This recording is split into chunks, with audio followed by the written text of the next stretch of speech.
बिस्मिल्लाहिर्रहमानिर्रहीम। बोलते कालम के साथ मैं आमिर रज़ा खान। और अमेरिका में डोनाल्ड ट्रंप के लिए एक और बड़ा धचका कि न्यूयॉर्क का पहला मुसलमान मेयर जो है वो ज़हरान ममदानी मुंतखब हो गए हैं। ज़हरान ममदानी के मुंतखब होने के बाद पूरी मुस्लिम दुनिया में एक अनजानी सी खुशी जो है वो आ गई कि एक मुसलमान जो है उसने पहली मरतबा अमरीका में इतनी बड़ी पोस्ट हासिल की है।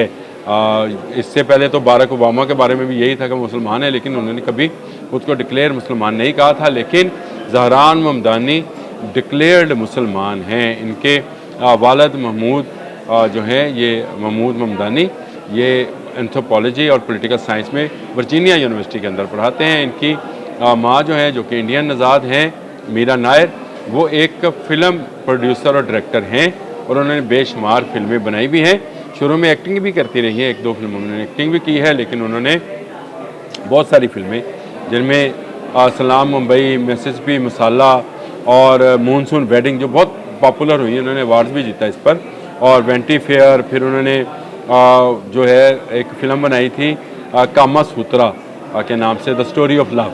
कामा सूत्रा एक कदीम इंडियन किताब है, यानी एक बुक है जिसमें मोहब्बत करने के तरीके जो हैं वो बताए गए हैं। उसी को शायद उन्होंने फिल्माया होगा। मैंने वो फिल्म तो नहीं देखी, लेकिन उनकी अगर स्टोरी लाइन पढ़ी जाए उनकी फ़िल्मों की तो उसमें काफ़ी तवील फ़हरिस्त है। ना सिर्फ फ़ीचर फिल्में बनाई बल्कि उन्होंने शॉर्ट मूवीज़ भी बनाई, स्टोरीज़ भी बनाई।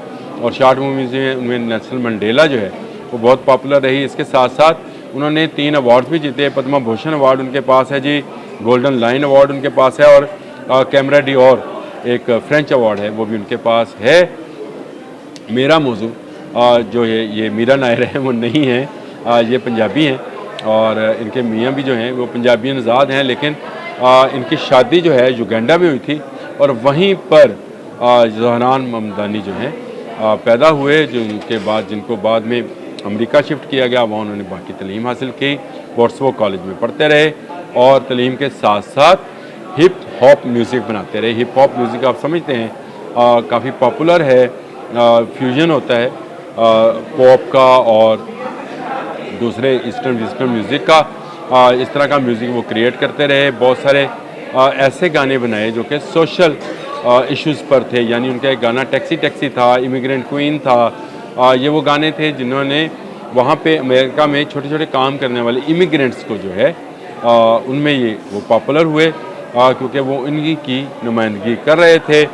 लेकिन इसके अलावा भी इन्होंने जो है एक ग्रुप बना रखा था कार्डिमम के नाम से, और ये यंग कार्डिमम जो है ये हब नामी एक और ग्रुप के साथ बहुत सारी फिल्मों में मौसीकी और गाने देते रहे। ख़ुद अपनी वालदा की एक फ़िल्म थी क्वीन ऑफ कॉनवे, उसमें भी गाना इनका मौजूद है। मैं गाने के क्लिप्स तो नहीं लगा सकता, लेकिन मैं तस्वीरें साथ ज़रूर लगा दूँगा। ये हिप हॉप मौसीकी का स्टार जो है जिसकी तस्वीरें आप साथ साथ देख भी रहे होंगे, ये अगर जब पॉलिटिक्स में आता है तो डेमोक्रेट्स को ज्वाइन करता है, और डेमोक्रेट्स के जिस ग्रुप को ज्वाइन करता है वो सोशलिस्ट डेमोक्रेटिक ग्रुप था। इसको ये ज्वाइन करते हैं 2020 में, 21 में ये जो हैं इस पर काम का आगाज़ करते हैं, उनको मेंबर बना दिया जाता है और ये उस वक्त के बाद से सोशल वर्क पर ज़्यादा तवज्जो देते हैं। इनकी जो शरीक हयात हैं हमारी इतलात के अभी तक मुताबिक वो भी दुबई से अपनी फैमिली के साथ अमेरिका शिफ्ट हुई थी। ये भी मुस्लिम हैं और ये इनका नाम है रामा दवाजी। रामा से ये ना समझे कि ये हिंदू हैं, ये भी अल्हम्दुलिल्लाह मुसलमान हैं और मुसलमान घराने में ही पैदा हुई। नाम उनका ये वो वाला रामा नहीं है, ये कोई अरेबिक नेम है, और ये वहाँ पर उनके साथ तमाम किस्म के सोशल वर्क्स में शामिल रही हैं। ममदानी ने कामयाबी कैसे हासिल की और डोनाल्ड ट्रंप की जारहाना पॉलिसी को कैसे शिकस्त दी, तो इसकी बड़ी आसान सी बात है, क्योंकि ये सोशलिज़म क्यों लेकर चल रहे थे, यानी वो पिसा हुआ तबका जो छोटे छोटे काम करता है। मैंने आपको टैक्सी और इमिग्रेंट्स क्वीन के गाने भी बताए कि ये इसी तरह के मौज़ूआत पर गाने बनाते थे। एक इनका गाना था चप चप, ये गाना भी सुनने के लायक है। इन्होंने ये मैंने एक हब आपको बताया था उसके साथ मिलकर बनाया था चप चप कांडा। ये कांडा एक इलाका है, तो इसका मतलब है कि उठो उठो कांडा, चप चप कांडा, ये अफ्रीकी ज़ुबान का ही वर्ड है। इस पर इन्होंने एक गाना बनाया था, तो इसमें पिसे हुए तबकात की जो है वो नुमाइंदगी कर रहे थे और इसी की आवाज़ उन्होंने न्यूयॉर्क के मेयर के इलेक्शन में भी उठाई। उन्होंने टैक्सेस के ख़िलाफ़, उन्होंने महंगाई के ख़िलाफ़, उन्होंने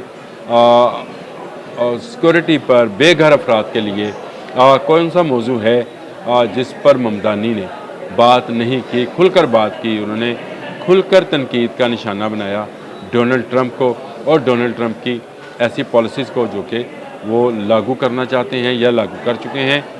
ये एक स्ट्रॉन्ग आवाज़ बने, यूथ इनके साथ शामिल हुई। इसका अंदाज़ा सिर्फ इस तरह से लगाएं कि 1 लाख तो उनके पास वॉलंटियर थे, पार्टी के दिए हुए लोग नहीं। ये वो वॉलंटियर थे जिसकी इन्होंने ये कहकर कहा था कि जो मेरे साथ काम करना चाहता है आने वाली नस्लों के लिए, नौजवानों के लिए, वो मेरे साथ आए ताकि हम मिलकर काम करें। तो 1 लाख लोगों ने, यानी बच्चों ने, नौजवानों ने इनको ज्वाइन किया था। तो आप अंदाज़ा करें कि जहाँ 20 लाख वोट हों वहाँ 1 लाख आपको वॉलंटियर मिल रहे हैं। पार्टी आपकी डेमोक्रेटिक अलग से एक मजबूत पार्टी है या सियासी तौर पर उसकी अपनी एक शनाख्त है, लेकिन अगर आपको 1 लाख वॉलंटियर किसी इलेक्शन में मिल जाए तो आप तो इलेक्शन नहीं हारने वाले।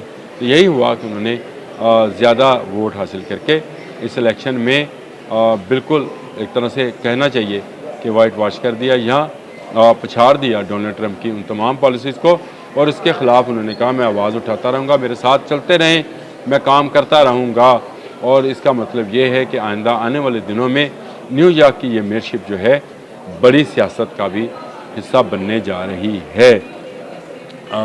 इसे एक हिप हॉप स्टार का इतनी बड़ी सीट पर आना इस बात की निशानदेही करता है कि जिन माशरों में बराबरी की सतह पर मौके फराहम किए जाएँ, वहाँ पर आप कुछ भी कर रहे हों, लोग आपको अगर पसंद कर रहे हैं, अगर आपकी बात में वज़न है तो लोग आपके पीछे चल पड़ेंगे। ये कोई ख़ानदानी सियासत के सियासतदान नहीं हैं। वालदा फ़िल्म प्रोड्यूसर, डायरेक्टर हैं, इंडियन आज़ाद हैं। बाप जो है वो एंथ्रोपोलॉजी और पॉलिटिकल साइंस में पढ़ाते हैं कैलिफोर्निया यूनिवर्सिटी, कोलंबिया यूनिवर्सिटी में। और ये इस तरह की फैमिली का एक रुकन जो है वो आता है, हिप हॉप गाने गाता है और फिर लोगों की फलाह के लिए सियासत में शामिल होता है। तो आज लोगों ने उनको अमेरिका का मेयर मुंतखब कर लिया है। हिप हॉप स्टार हैं तो क्या हुआ, उनके गाने सुने, वैसे हैं मज़े के, मैंने भी अभी सुने हैं, इससे पहले मैंने ये गाने नहीं सुने थे। टैक्सी टैक्सी और ये क्वीन और जो उनका चप चप गाना था, कांडा चप चप कांडा, अफ्रीकी माहौल के अंदर वो चिंगची और बाकी चीज़ों के साथ ये बड़ा है। फिर एक नानी के साथ इन्होंने गाना बनाया जिसमें भी ये एक ऐसी फैमिली का करते हैं जो कि इंडिया से माइग्रेट करके अमेरिका आती है। तो नानी जो है वो ख़राब हो जाती है, कहीं वो करती है कुछ, कभी इसको मारती है, तो ये उससे तंग है, तो उससे वो गाना भी मुझे बड़ा ज़बरदस्त लगा, उसकी वीडियो बड़ी मज़े की है। तो ये वो चीज़ें स्ट्रगल की जो इमिग्रेंट्स जो हैं लोग वहाँ पर करते हैं। ये क्योंकि ख़ुद इमिग्रेंट्स है और अमेरिका को लैंड ऑफ इमिग्रेंट्स कहा जाता है। वहाँ पर इमिग्रेंट्स की मुश्किलात बहुत ज़्यादा होती हैं जिसका तसव्वुर हम यहाँ बैठकर नहीं करते हैं। हम शायद समझते हैं कि वहाँ पर इमिग्रेंट्स जो हैं यहाँ से जाकर वहाँ बहुत अच्छे हालात में रहते हैं, बड़े बुरे और ख़राब हालात में भी रहते हैं। कोई दाना ऐसा होता है ममदानी जैसा, ज़हरान ममदानी जैसा, जो आगे निकल जाता है। बाकी लोग वहाँ पर एक ऐसी लाइफ गुजारते हैं जो सिर्फ स्ट्रगल और मुश्किल की नुमाइंदगी करते हैं। अब तक के लिए इतना ही। अल्लाह।